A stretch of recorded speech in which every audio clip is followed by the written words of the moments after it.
Manuel Valls écourte son voyage aux Antilles. Le ministre de l'Intérieur va rejoindre la métropole dans la soirée où lui sera remis le rapport de l'inspection générale de l'administration concernant les conditions d'expulsion de la collégienne Leonarda vers le Kosovo. Le Front National écarte une de ses candidates après des propos jugés racistes visant Christiane Taubira. Anne-Sophie Leclerc, tête de liste FN à Rethel dans les Ardennes, a été filmée par les caméras de France 2 tenant des propos répréhensibles.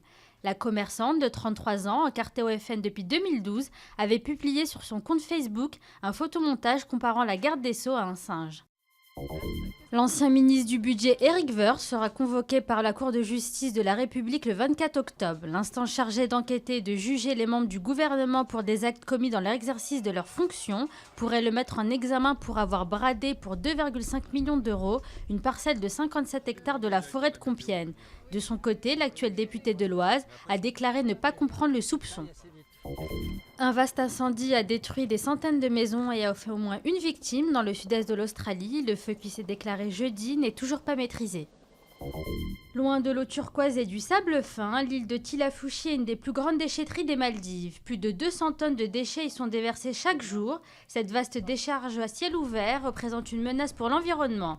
Pour y remédier, les autorités prévoient d'installer un incinérateur haute technologie et encouragent les touristes à emporter leurs détritus comme les piles dans leurs bagages en rentrant chez eux.